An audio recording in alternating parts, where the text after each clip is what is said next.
Hi, welcome. So in the last two videos, we looked at NumPy, and in this video, we are going to be looking at Pandas. This is also an interesting package to learn for data analysts. If you're an Excel user, you find Pandas very interesting. So let's just go straight to the video and look at Pandas. So here we have this file, and we can see that we have a Pandas Basics notebook here, which we are going to use. These are two data sets here.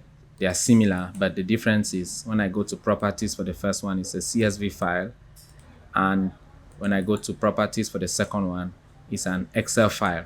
So I'm going to launch Jupyter Notebook from within this folder, not the default Jupyter Notebook from where Anaconda was installed. So if you want to launch it directly from this folder so that you have access to everything here, you save and work here, then you need to look for the Anaconda prompt, which is already, it comes installed when you install Anaconda. So instead, go through the Anaconda prompt, click there, then do a CD.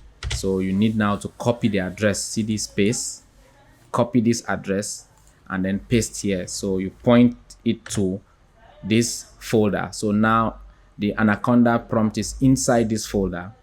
Then this is when now you launch the Jupyter Notebook, so that you should not launch it in the default drive C. So it launches exactly where you want it to go. So I pressed enter. It's going to open up, launch Jupyter Notebook here. And these are the files that we've seen here. So if I click here now, I'm going to open up the file and we can start working. So if you don't have Pandas installed, you will do a pip install Pandas first. But if you installed Anaconda, then it already has Pandas installed. Just need to go straight to import Pandas and use as PD, because it's what everybody is using, PD. So you could put anything here, but this is what everybody is using. So now you've seen tuples before, you've seen lists, and you've seen dictionaries. So we are now putting them to use. So this is a list, opens like this and closes like this. A tuple opens like this and closes like this. So this is a list of tuples. Tuple number 1, tuple number 2, tuple number 3, made up of this data here. And if we now use the PD Pandas and the .data frame method, it needs you to give it the data, which is this data here, and then we give it the names of the columns. So the first column is day, visitors, and then we are going to create a data frame out of it. So if we do that, we get this data frame. Same as you've seen dictionary, the key, then these are the values as a list, the key, and these are the values as a list. So if we use pd.data frame, it will use the key as the head of the columns and the values here as each of the rows. So let's run this and you see. So you can see that you've created these data frames using the .data frame method from dictionary and from list of tuples. Now let's see how to bring in the Excel files we saw earlier and the CSV files we saw earlier. So let's start with the CSV, and then we are going to say df data frame. So data frame equals to pd.read. So now then underscore, now we want a CSV file. So we are going to say store underscore data dot CSV. So now we also put a df at the end so that we see what we have created. So let me see. Yeah, this should be PD here, and then you see we have the data frame created. We could also bring in the Excel file we saw in the beginning of this video. So reading from an Excel file, so it's possible to read from an Excel file, pd.read, and this time around you say Excel, and then you need to specify the sheet here because Excel has sheets. So Excel has sheet 1, sheet 2. So if there was a name of the sheet, you would have put the name of the sheet here. So but now it's just sheet 1 by default. So when we run this now, you need to change this to ensure you change this to Excel, the extension XLSX. So if you see here, this is it, XLX, and this one to CSV. That's what we are doing. So we are just bringing in those files. So if you run it, you get that one directly. So you can now maybe say you want to get the shape, df.shape. There are interesting things you can do with Pandas. So it's going to tell you it's a 6x4. And now let's look at rows. So how can we get maybe just a couple of rows, just maybe these rows like this, for example, just a couple of rows, for example. So we can do that easily. And before, first one to know is just know how to do the dot head. So it gives you the first 5 elements, and we can decide to get just the first 2 elements. We get to put a 2 in, it gives you the first 2 elements.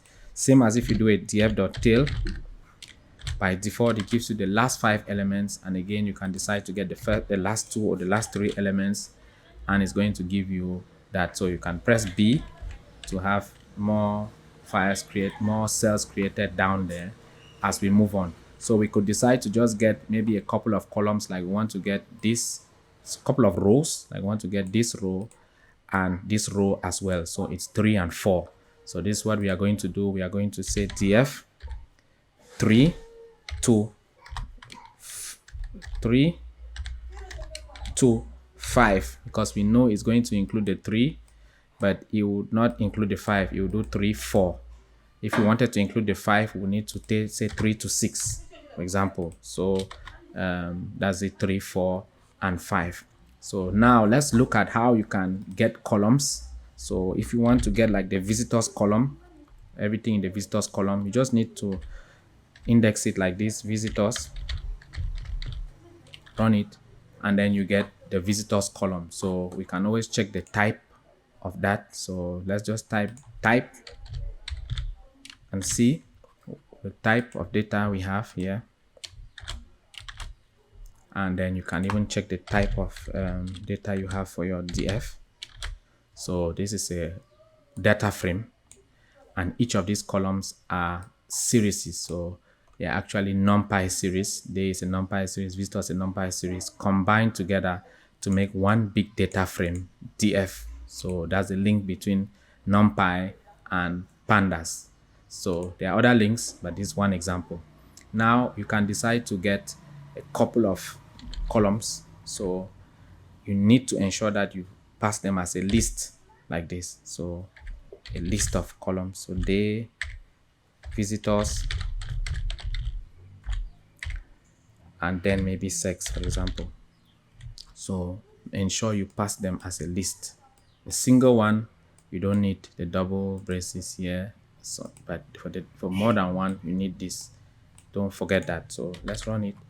You get that one directly. So they can do some operations, like let's just get this, for example, and try to get some stats like the maximum or the minimum number of visitors. So for example, we can get the max. Remember to have this method open and close here. We can get the min. So I could just copy this one, paste it here, and change this to min. We can get the min, and we can even do some filtering. So the first thing we might want to do is, let's get this, for example. Then we say we want everything greater than 30, for example. We are going to, is conditional. We are going to get a Boolean return. Say the first one is true. This is actually visitors greater than 30 here. Greater than 30, less than 30, false, false, true, true. So we see it here. So if we say, for example, greater than 32, we are going to see is false, true, false, false, false. So it's just one case that is greater than 32. So to see it like this, so we need to subset that, and you just need to copy this like a conditional query.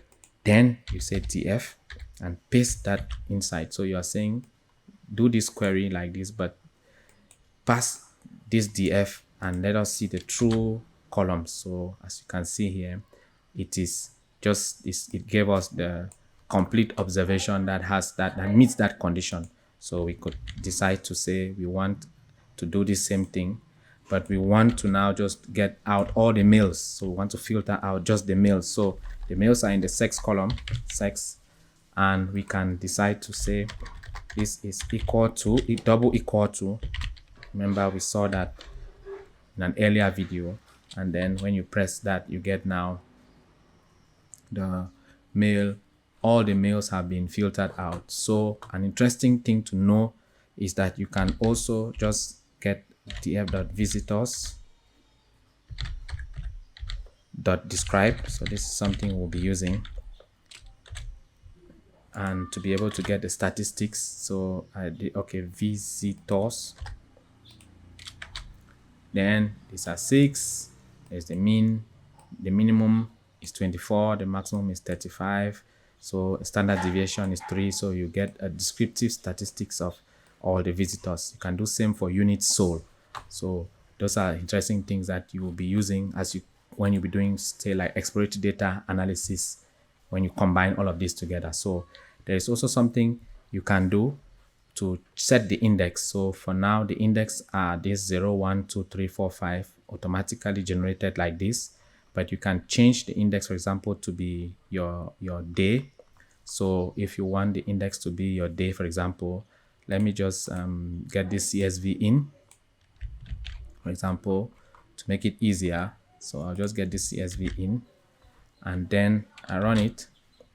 So when I get that, now I can decide to say this is my df. Now I want to set the index as the day, so I can go to df.set underscore index day. Then when we run this now, we get the day now as the index. So another thing to note is that if you run df after that, it goes back to how it was. So you need to make sure you do an in place equals to true here. So we need to do an in place equals to true, so that it changes it definitively.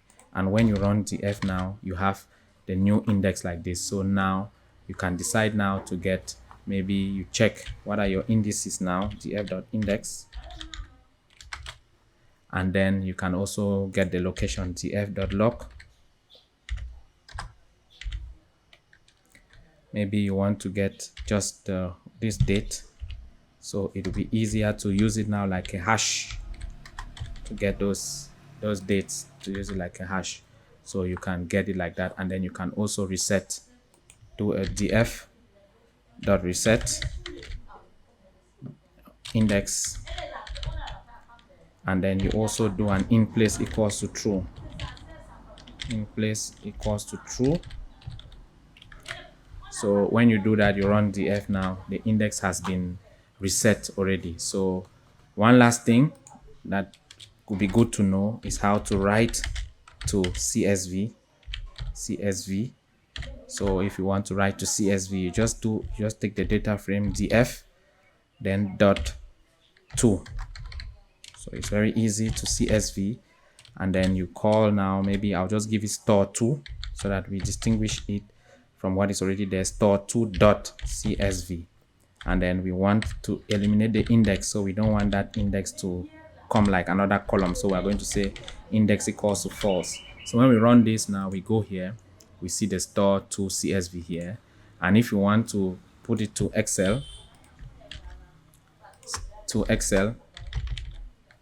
so what we need to do is just change this to Excel. Store CS, now instead of CSV, we change it to XLSX, and we keep the index equals to false there. So when we go here now, we see we have the store2.xlxx. So I hope you have been able to learn some of the basics of Pandas. We are going to continue with more on Pandas in the next videos. So see you next video. Wish you good data luck.